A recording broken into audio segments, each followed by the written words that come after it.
अस्सलाम वालेकुम। जैसे कि हम लोग जो है वो फर्स्ट चैप्टर को डिस्कस कर रहे थे, तो चले अब जो है वो स्टार्ट करते हैं।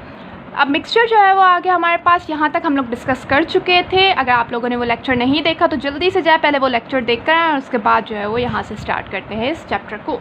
Now there is a mixture, जब दो और दो से ज़्यादा एलिमेंट्स आपस में कंबाइन हो, किसके थ्रू? फिज़िकली, ठीक है। जैसे हम कंपाउंड में हमने क्या पढ़ा था, केमिकली कंबाइंड हो, पर मिक्सचर में हम क्या पढ़ रहे हैं, फिज़िकली कंबाइंड हो, तो उसे हम लोग क्या कहते हैं? मिक्सचर कहते हैं। अब मिक्सचर हमारे पास जो सेपरेट किया जाता है कुछ प्रोसेस के थ्रू, तो कौन कौन से मेथड्स हैं? That is filtration, evaporation, distillation और क्रिस्टलाइजेशन। ये क्वेश्चन अक्सर आ जाता है कि मिक्सचर को जो है वो हम कौन से मेथड्स के थ्रू सेपरेट कर सकते हैं, तो इनमें से कोई भी एक ऑप्शन आ जाता है तो हमने उसी पे ही टिक करना है। Now there is a relative atomic mass. Relative atomic mass को किससे कंपेयर किया जाता है? कार्बन 12 से, ये बात याद रखनी है हमारे पास। और इसके ऊपर भी एक अच्छा सा लेक्चर बना हुआ है, आप जल्दी से जाएं। अगर आप लोग को ये टॉपिक अच्छे से समझना है तो आप लोग वहाँ से समझ सकते हैं। फिलहाल सिर्फ हम लोग क्या कर रहे हैं, फर्स्ट चैप्टर के की पॉइंट्स शेयर कर रहे हैं ताकि आप लोग ईजिली जो है वो MCQs क्रैक कर सकें। Now there is an 1 atomic mass unit. 1 atomic mass unit बराबर है 1.66 × 10⁻24 ग्राम के। Now there is an empirical formula, simplest ratio, simple minimum number of atoms जिसमें रिप्रेजेंट किए गए हों उसे हम लोग क्या कहते हैं? एम्पेरिकल फार्मूला कहते हैं, जैसे कि CH2O, ठीक है। उसके बाद हमारे पास आ जाता है मॉलिक्यूलर फार्मूला। मॉलिक्यूलर फार्मूला हम किसे कहते हैं? एक्चुअल नंबर ऑफ एटम्स को कहते हैं। जैसे कि हमारे पास जो है वो बेंजीन हो गया, बेंजीन की एक्चुअल नंबर ऑफ एटम्स कौन से है? दैट इज C6H6, मतलब कार्बन 6 है और हाइड्रोजन भी 6 है। जबकि इसका सिंपलेस्ट फार्मूला क्या हो जाएगा? एम्पेरिकल फार्मूला इसका क्या हो जाएगा? दैट इज़, किधर गया? C और H। नाउ देयर इज़ यहाँ पर जो है कुछ एग्जाम्पल्स मैंने लिखी हुई हैं कि कौन कौन से एम्पेरिकल फार्मूला होंगे और कौन से मॉलिक्यूलर, तो ये भी आप लोग एक बार देख लें। Now there is an atomic number. Simple क्या है? Number of proton is known as atomic number, कि भाई जितने नंबर ऑफ प्रोटॉन्स मौजूद होंगे किसी भी एटम के अंदर उसे क्या कहा जाएगा? एटॉमिक नंबर कहा जाएगा। एटॉमिक नंबर को किस चीज़ से रिप्रेजेंट किया जाता है? Z से रिप्रेजेंट किया जाता है। Now there is an atomic mass. Sum of proton और neutron is known as atomic mass. जब आप प्रोटॉन, हमें पता है कितनी चीज़ें होती हैं? 3 चीज़ें होती हैं, प्रोटॉन हो गया, न्यूट्रॉन हो गया, इलेक्ट्रॉन हो गया। जितने नंबर ऑफ प्रोटॉन होंगे वो क्या होगा? हमारा एटॉमिक नंबर होगा। फिर जब प्रोटॉन और न्यूट्रॉन को मिला देंगे, प्लस कर देंगे, तो वो क्या हो जाएगा? हमारा एटॉमिक मास हो जाएगा। और एक बात याद रखनी है कि जितने नंबर ऑफ प्रोटॉन होंगे उतने ही नंबर ऑफ इलेक्ट्रॉन होंगे। प्रोटॉन जितने उतने ही नंबर ऑफ इलेक्ट्रॉन होंगे, ठीक हो गया। अब एटॉमिक मास को किससे रिप्रेजेंट किया जाता है? A से रिप्रेजेंट किया जाता है। अब चले आ जाते हैं इसका जो है वो एक सिंपल सा प्रॉब्लम करते हैं सॉल्व। अब जैसे कि हमारे पास अगर क्वेश्चन आ जाए कि एटॉमिक नंबर हमारे पास है 8, एटॉमिक मास 16, बताएं प्रोटॉन नंबर कितने हैं, न्यूट्रॉन नंबर कितने हैं और इलेक्ट्रॉन कितने हैं। अब जल्दी से फटाफट आप मुझे बताएं कि हमने पढ़ा कि जो है वो एटॉमिक नंबर क्या है? नंबर ऑफ प्रोटॉन, ठीक है। तो हमारे पास जब एटॉमिक नंबर 8 है तो प्रोटॉन नंबर हमारे पास कितने हो जाएंगे? सिंपल प्रोटॉन नंबर भी हमारे पास क्या हो जाएंगे? 8 ही हो जाएंगे। ज़्यादा सोचने की ज़रूरत ही नहीं है। आप लोगों ने देखना है कि अगर आप लोग को प्रोटॉन नंबर मिले हुए हैं तो आप लोग को पता चल जाएगा एटॉमिक नंबर क्या है। अगर आप लोग के पास एटॉमिक नंबर है तो आप लोग को पता चल जाएगा कि प्रोटॉन नंबर क्या है, ठीक हो गया। सबसे पहले तो आपने इसे सॉल्व करना है।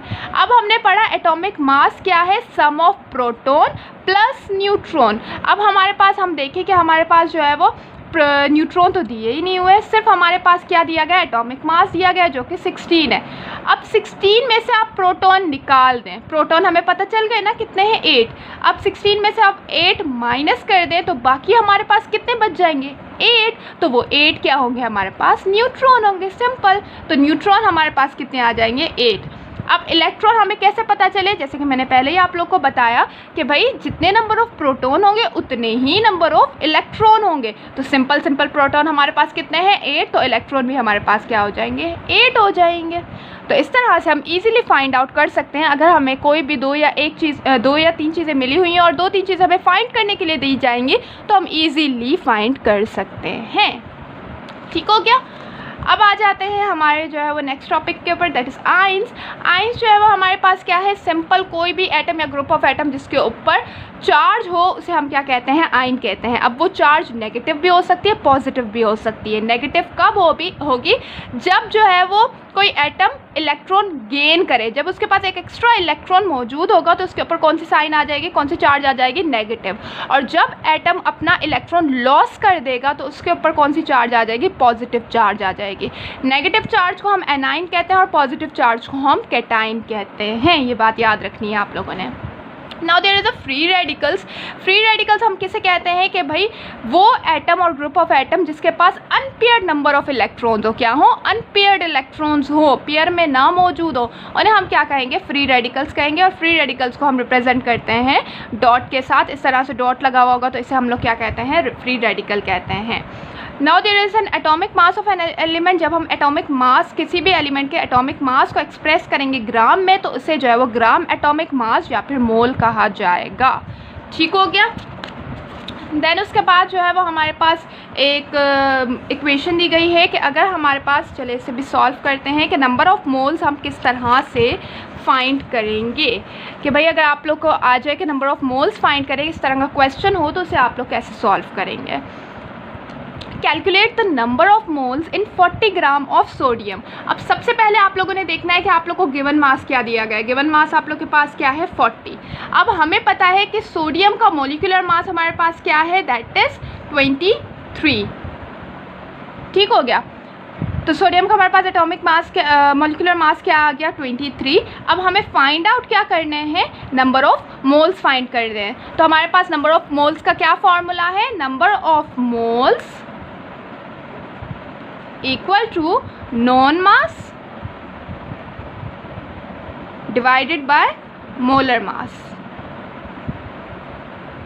ठीक है। तो अब मुझे जल्दी से बताएं कि हमारे पास नॉन मास कौन सा है, that is 40 divided by molar मास हमारे पास क्या है, 23।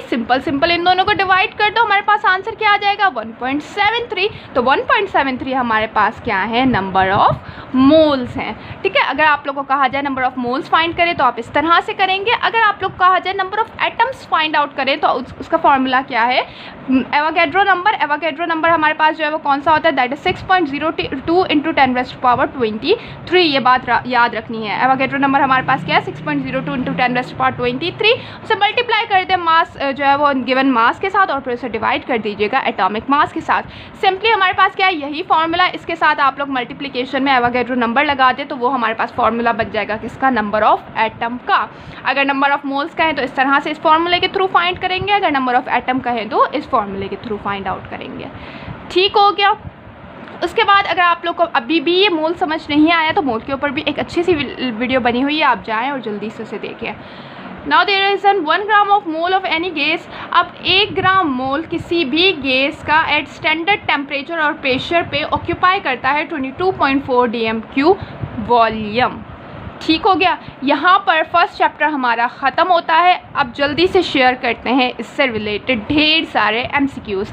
इंशाल्लाह इन नेक्स्ट वीडियो में हम जो है वो आप लोग के साथ इसके ढेर सारे MCQs शेयर करेंगे, तो वो लेक्चर देखना ना भूलिएगा, क्योंकि आपको नहीं पता कि आप लोगों ने ये चैप्टर अच्छे से पढ़ा है नहीं पढ़ा। जब MCQs आएंगे तो आप लोग को आइडिया हो जाएगा कि ये चैप्टर आप लोगों ने कितने अच्छे से पढ़ा है। तो इंशाल्लाह मिलते हैं नेक्स्ट वीडियो के अंदर। थैंक यू बेटा, खुदा हाफिज़।